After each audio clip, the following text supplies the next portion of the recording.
ఈరోజు మనము లూకాసు వార్త 15వ అధ్యాయము 3వ వచనం చదువుకున్నాం. అందుకైన వారితో ఈ ఉపమానం చెప్పాను. మీలో ఏ మనుషునికైనా 100 గొర్రెలు కలిగి ఉండగా వాటిలో ఒకటి తప్పిపోయిన ఎడల అతడు 99 అడవిలో విడిచిపెట్టి తప్పిపోయినది దొరికి వరకు దాన్ని వెతకని వెళ్ళడా? అది దొరికినప్పుడు సంతోషంతో దాన్ని భుజం మీద వేసుకుని ఇంటికి వచ్చి తన స్నేహితులు పొరుగు వారిని పిలిచి, మీరు నాతో కూడా సంతోషించి తప్పిపోయిన నా గొర్రె దొరికినది వారితో చెప్పుంది కదా. అటువలే మారుమనసు అక్కర్లేని 99 మంది నీతిమంతుల విషయమే కలుగు సంతోషం కంటే మారుమనసు పొందు ఒక పాపి విషయమే పరలోకమందు ఎక్కువ సంతోషం కలుగును.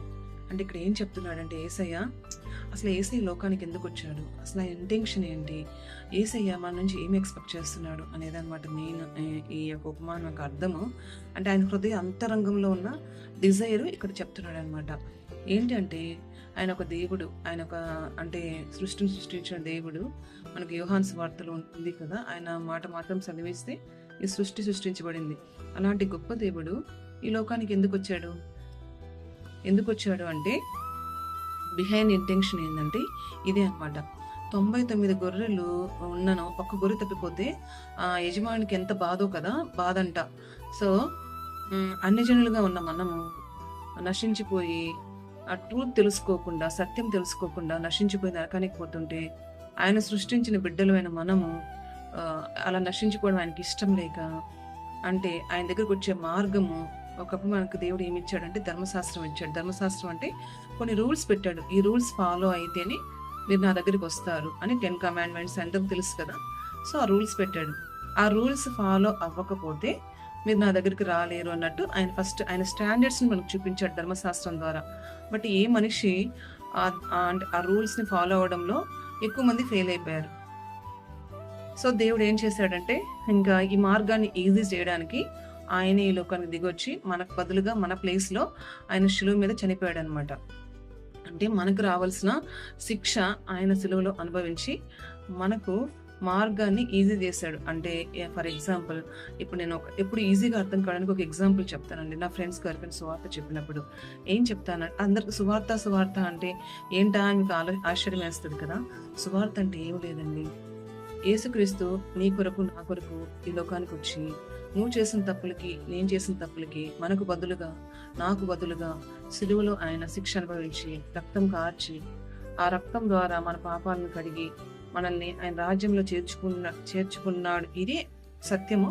ఇది అందరికి చెప్పడమే సువార్త అనమాట. అదేందండి, యేసయ్య చచ్చిపోవడం ఏంటి, తర్వాత ఆయన రక్తం కార్చడం ఏంటి, ఆ రక్తంతో మనల్ని కడగడం ఏంటి, ఇది సైంటిఫిక్గా ఇదంతా ఎట్లా కరెక్ట్ అంటే సృష్టిలో ప్రతి ఒక్కరు తప్పులు చేస్తారు. తప్పులు చేయకుండా లోకంలో ఎవరు ఉండరు. అంటే సృష్టి ధర్మం ఏంటంటే తప్పు చేసిన ప్రతి ఒక్కరికి శిక్ష రావాలి. సో ఆ శిక్ష ఆయన పొంది మనకు విడుదల ఇచ్చాడు అంతే. ఇక్కడ ఏదో లాజికల్ ఏం లేవు, జస్ట్ ఆయన శిక్ష అనుభవించాడు, మనల్ని విడిపించాడు. ఇప్పుడు ఫర్ ఎగ్జాంపుల్ నేను ఈజీగా అర్థమవడానికి చెప్తానండి. మా బాబు ఉన్నాడు, వాడి దగ్గర డబ్బులు లేవు, కానీ వాడికి షాప్కి వెళ్ళాడు, అన్ని కొనుక్కున్నాడు, డబ్బులు ఇవ్వలేదు. షాప్ వదిలేస్తాడండి? వదిలేడు కదా. ఏం చేస్తాడు, వాడికి పనిష్మెంట్ ఇస్తాడు. నేను వెళ్ళాను ఇమీడియట్గా వెళ్ళి నో నా బిడ్డని ఏం చేయొద్దు, నేను పే చేస్తాను అంటే ఆ షాప్ వాడు మా బిడ్డని ఏమైనా పనిష్ చేస్తాడా అండి? చేయడు. ఎందుకు, నా బిడ్డ కదా, నేను పే చేస్తానని చెప్పాడు. సో తన ప్లేస్లో నేను పే చేశాను. సో ఆ అబ్బాయికి పనిష్మెంట్ రావడానికి వీలు లేదు కదా. అలాగే మనం తప్పు మార్గాల్లో ఉన్నప్పుడు, మనం తప్పులు చేస్తున్నప్పుడు, ఆ తప్పించుకునే మార్గము మనకు తెలియక మనం నశించిపోతున్నప్పుడు, అంటే మనం చేసిన అందరం తప్పులు చేస్తాం కదండి. ఏ ఒక్కరైనా తప్పులు చేయకుండా ఉంటారా లోకంలో? అంటే డిఫరెన్స్ ఉంటుంది. కొంతమంది ఎక్కువ చేశారు, కొంచెం తక్కువ చేశారు, డిఫరెన్స్ ఉంటుంది కాబట్టి. కానీ ఏ మనిషి పాపం చేయకుండా ఉండడనమాట. సో ఈ పాపం నుంచి తప్పించుకోవడానికి మార్గం ఏంటంటే యేసుక్రీస్తు రక్తమే. అంటే రక్తం అంటే ఆయన రక్తం కార్చాడు. సో అది మనం ఒప్పుకున్నప్పుడు, అంటే ఆయన మన తండ్రిగా మనం అంగీకరించినప్పుడు, ఆ రక్తం నా కొరకే కార్చాడని, అంటే ఆయన పే చేసిన అది మనం యాక్సెప్ట్ చేసినప్పుడు ఆ విడుదల కూడా మనకు వచ్చేస్తుంది అనమాట. అంటే మనకు బదులుగా ఆయన పే చేస్తాడు కాబట్టి మనం ఫ్రీ అయిపోతాము. అంటే ఫ్రీ అయిపోవడం అంటే యేసయ్యని నమ్ముకుని తప్పులు చేసిన అంటే దేవుడి దగ్గరికి వెళ్ళిపోతారా అండి? అంటే దేవుని నమ్ముకోకుండా పాపాలు చేయకపోతే వాళ్ళు నరకానికి వెళ్తారా అంటే ఇవన్నీ కాదు. కానీ దేవుడు హృదయాలను చూసేవాడు, అంటే ఇంటెన్షన్స్ని చూసేవాడు. అంటే దేవుడు రేపు చనిపోయినప్పుడు అందరికీ జడ్జిమెంట్ పెడతాడండి. అంటే మనం ఎలా బిహేవ్ చేస్తాం, మన ఆలోచన విధానం ఎలా ఉందని. కానీ దేవుడు అని ఆయన పరిశుద్ధుడు కాబట్టి ఆయన స్టాండర్డ్స్ చాలా ఎక్కువ ఉంటాయి. ఆ స్టాండర్డ్స్‌తో పోల్చుకున్నప్పుడు మనం చేసే అంటే మంచి పనులుంటాయి కదా! అవి దేవుడి స్టాండర్డ్స్‌కి రీచ్ అవ్వవు. అంటే చాలామంది మేము దాన ధర్మాలు చేశాము. మేము బీద వాళ్ళకి సహాయం చేశాము. హ్మ్. అంటే అవన్నీ కూడా దేవుడు రేపు అంటే పోల్చినప్పుడు సరిపోకపోవచ్చేమో నాకు తెలీదు. కానీ అంతకంటే సింపుల్ వే ఉందండి. యేసయ్య రక్తాన్ని మనము యాక్సెప్ట్ చేసి, మన తప్పులని ఆయన రక్తంతో కడుక్కున్నప్పుడు ఈజీగా అంటే సూక్ష్మంలో మోక్షం అనమాట. ఈజీగా మనం దేవుడి రాజ్యంలోకెళ్తాం. ఇది ఎలా నమ్ముతున్నారండి మీరు అంటే, ఇది మాటల్లో చెప్పలేము కానీ అదొక అనుభవం అనమాట. దేవుడు మన హృదయాన్ని ఎలా మారుస్తాడు అంటే, ఒకప్పుడు మనం ఎలా ఉన్నాను, నేనెలా ఉన్నాను, దేవుడిని నమ్ముకున్న తర్వాత నా హృదయం ఆలోచనలు ఎలా మారాయి, నా ఆలోచన విధానం ఎలా మారింది. అంటే దేవుడు అంటే ఊరికే హ్మ్, ఎలా అంటే జస్ట్ ఊరికే నమ్ముకుంటే సరిపోద్దని కాదండి. నమ్ముకున్న రోజు నుంచి మన జీవితాన్ని ఆయన కంట్రోల్‌లోకి తీసుకుంటాడనమాట.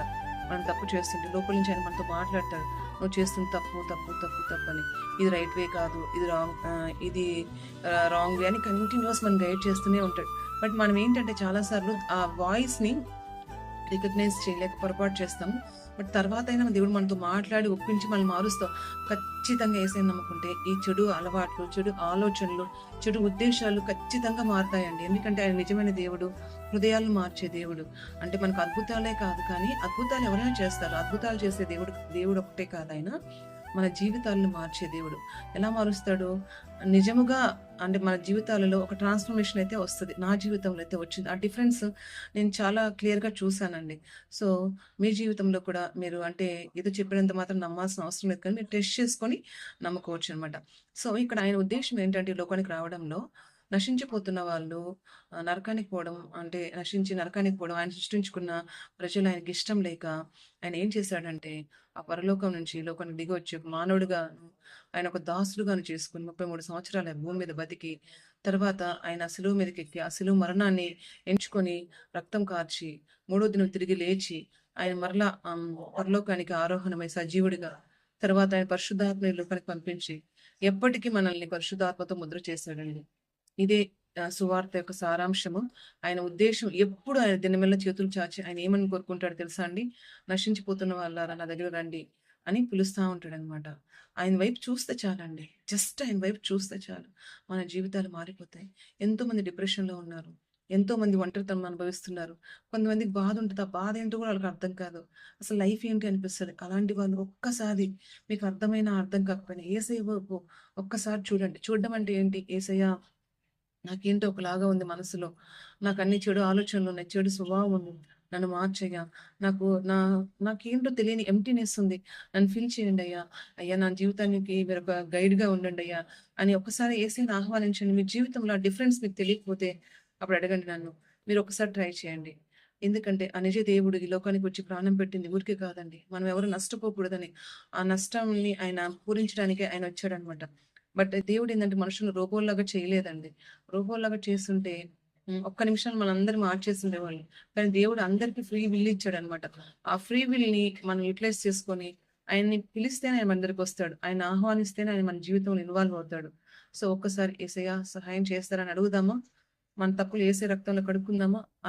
నిజ దేవుడిచ్చిన నిజ రక్షణని మనం యాక్సెప్ట్ చేసి ఈ పాపాల నుంచి విడుదల పొందుదామా? Praise the lord.